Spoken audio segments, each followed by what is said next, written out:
Drug तस्करी रोखण्याकरता प्रत्येक जिल्हा स्तरावर म्हणजे एसपी लेवलवर एक स्पेशल टास्क फोर्स, एक इन्स्पेक्टर लेवलच्या अधिकाऱ्याच्या अंतर्गत एक स्पेशल टास्क फोर्स जर आपण नेमली तर निश्चितच यामध्ये मोठ्या प्रमाणात कारवाई ही आपण करणार काय। सभापती महोदय, सन्माननीय सदस्य परिणय फुके यांनी अतिशय महत्त्वाचा प्रश्न या ठिकाणी विचारलेला आहे। या सभागृहामध्ये अनेक वेळा या संदर्भात काही चर्चा झालेल्या आहेत आणि सभागृहाचा जो सेन्स आहे त्या अनुषंगाने राज्य सरकारने कारवाई केली आहे। पहिल्यांदा तर त्यांनी जो प्रश्न विचारला की एनडीपीएसच्या अंतर्गत या लोकांवर आपण कारवाई करतो, मग ते बेल घेतात आणि पुन्हा कारवाई करतात आणि म्हणून यांच्यावर मकोका लावता येईल का, तर आपण तो निर्णय आता घेतलेला आहे।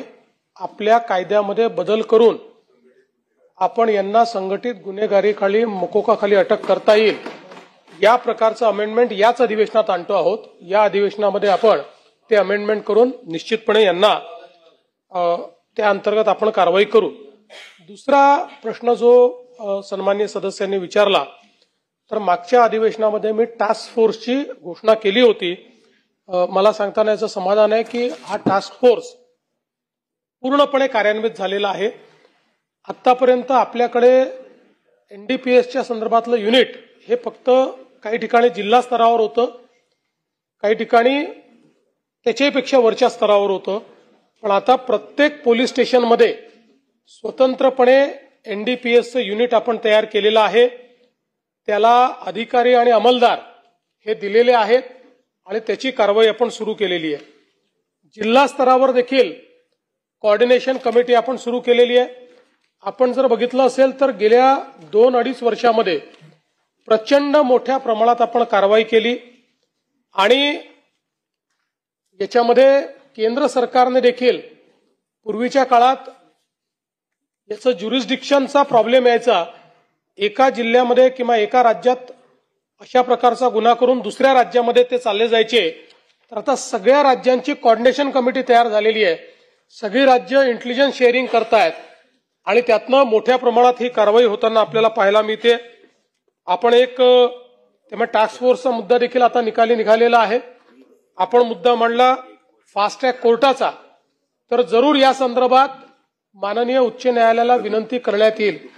पण मला हे सांगितलं पाहिजे की आता आपल्या महिलांवरच्या गुन्ह्याचे देखील जे फास्ट ट्रॅक कोर्ट्स आहेत या संदर्भात त्यातले अनेक कोर्ट रिटायर झाल्यानंतर अजून ती भरण्याची कारवाई झाली नाही, म्हणून मी परवा स्वतः माननीय चीफ जस्टिस साहेबांना सांगितलं, कारण ती कारवाई कोर्टाला हायकोर्ट करते। त्यामुळे या ठिकाणी आपण आता त्यांना जशी ती विनंती केली आहे तशी ही पण विनंती त्यांना आपण करू की किमान काही एका लेवलच्या वरच्या ज्या केसेस आहेत त्या केसेस करता तरी त्यांनी फास्ट ट्रॅक कोर्ट आपल्याला माननीय उच्च न्यायालयाने दिलं पाहिजे। आणि व्यसनमुक्ती केंद्राच्या संदर्भात आपण जो मुद्दा मांडलेला आहे तो महत्वाचा आहे। आज आपल्याकडे क्वालिटी व्यसनमुक्ती केंद्र म्हणजे जे आहे ते वाईट आहेत असं नाही आहे, पण संख्या कमी आहे।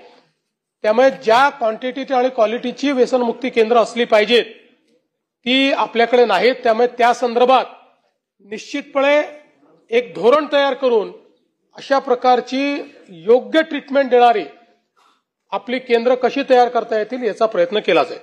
आमच्याकडे तर दररोजच ट्रक पकडला जातो, दररोज पोलीस पकडतात आणि मग पोलीस एकमेकांवर ढकलतात की माझं काम नाही त्याचं काम नाही, आणि मग बरेचसे सुटून जातात। स्थानिक पुढाऱ्यांचं त्याला मदत असते, अनेक कार्यकर्ते त्याच्यामध्ये गुंतलेले आहेत। त्यामुळे याच्यावर तातडीने काही बॉर्डरवर उपाययोजना करण्याच्या संदर्भामध्ये आपण काही करणार आहात।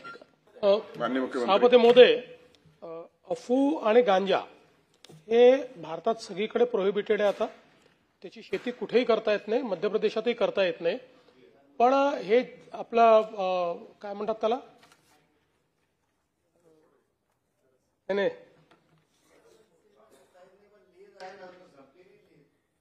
लीज तरी करता येत नाही, लीज असली तरी करता येत नाही, ते इलिगलच आहे, ते आपल्याला या ठिकाणी करता येत नाही। आपण या ठिकाणी जे सांगितलं गुटख्याचं वगैरे, तर निश्चित त्या संदर्भात किंवा अशा कुठल्याही संदर्भात जर अशा प्रकारची तस्करी त्या भागामध्ये होत असेल तर त्याच्यावर कारवाई केली जाईल। मी मगाशी जो मला शब्द आठवला तो भांग जी आहे ती मात्र मध्य प्रदेश उत्तर प्रदेश या ठिकाणी लीगल आहे, त्याला त्याच्यावर कुठलेही बंधन नाहीये। त्यामुळे भांग आपल्याकडे तिथनं येण्याचं प्रमाण काही प्रमाणात आहे, पण अर्थात भांगेच्या संदर्भात आता त्याच्या संदर्भात आपल्याकडे भांगेवरही आपण बॅन ठेवलेला आहे.